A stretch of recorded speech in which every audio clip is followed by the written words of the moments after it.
If you stretch on a daily basis, even for 10 or 15 minutes, the muscles learn to adapt to that particular movement, and they learn how to relax. We have a stretch reflex that holds us back from stretching too far. If we go too far in the stretch, all of a sudden that stretch reflex says, uh-oh, that hurts, don't do that. You want to go to the point where you have a comfortable stretch, but not a painful stretch. I have 6 top stretches that I'd like to show you today that you can incorporate into your routine. And I've got Ben, my model here, who's going to give us the first demonstration.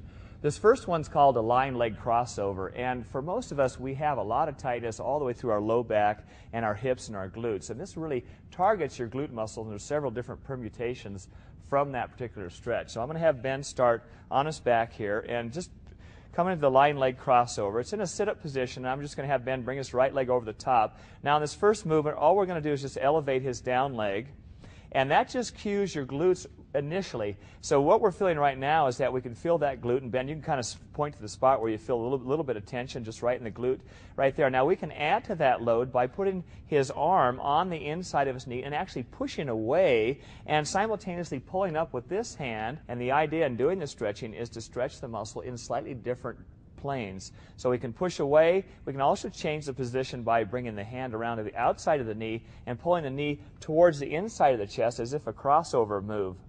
We can add to that by extending your upper leg straight up, and we get a little different stretch and a different load. The second stretch is the hip flexor stretch, and our hip flexors are located in this region. When we stretch our hip flexors, we have to think, well, what's the purpose of doing that? Well, when you're running, you're obviously engaging your hip flexors every time your knee comes up on each stride. In a cycling position, your hip flexors are engaged all the time. And it's a very, very tight muscles. So quite often I see people do this incorrectly. We want to set this hip flexor stretch by dropping the down knee at an angle at about 110 degrees at the hip. And when we do this, we don't want to drag that knee back too far, nor arch our back. So Ben, I'm going to ask you just to tuck your pelvis underneath. And as soon as we do that and we push down on that knee and actually push down with a forward heel, we're going to feel that hip flexor begin to stretch just by doing this particular movement. Now we can add to the stretch by elongating the arm on the down leg. So just raise your arm overhead and we can initiate that stretch and get a little greater stretch through that hip flexor. And finally, just give a little bit of lean forward, about 1 inch or 2 inches stop. That's good right there. And now we have a really perfect stretch for that hip flexor. This third stretch is the perfect piriformis hip glute stretch. Big mouthful, and it can be done a lot easier than trying to say it. The starting position for this stretch, I have Ben with his hands directly in front of his shoulders, just outside shoulder width, arms straight, chest real high, and chin high looking forward.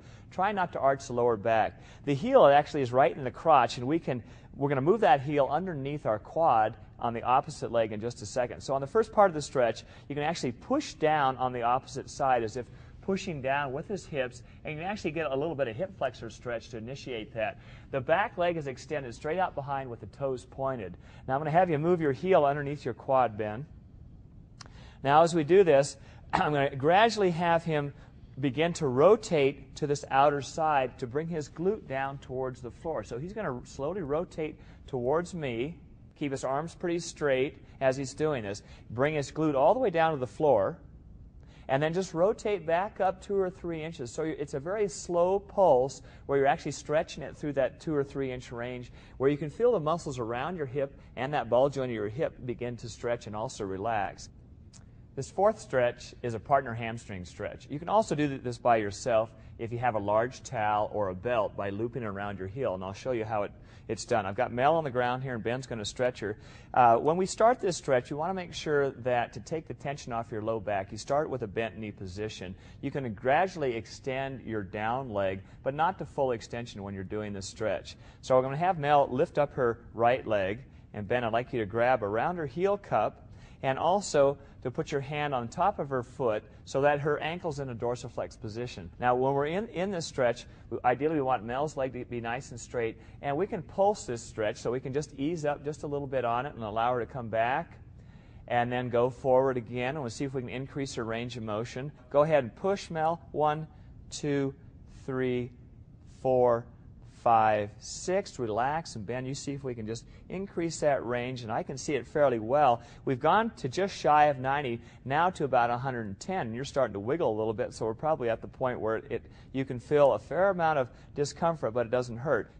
This fifth stretch is a partner quad stretch, and quite often you see athletes out on the track or before their run or after their run stretching their quad like this, and I'm going to use Mel as my support here, reaching up, grabbing their leg, and pulling their leg up. Well, this stretches primarily the lower part of your quad, but it doesn't put your hip in hip extension. So when we set this position up, first thing we want to do is to make sure Ben pushes his hips forward slightly, okay, tucks his pelvis underneath without arching his back. The second thing is that Mel has her hand cupped underneath Ben's knee and also her hand on his toes. We pull back into hip extension, so we move Ben's leg back to begin with without pulling up on the foot. Now in the second phase on this, we want to make sure that the knees are pointed straight down. We don't want the knee to flare out. Mel's applying pressure with the hand. We lift up and slowly push the heel in towards the butt, and ideally, if you're very flexible in a hip extension position, we can bring that heel all the way to touch the butt. This last stretch is called the shoulder back lat pec stretch. Now if you can say that, you're going to do it well.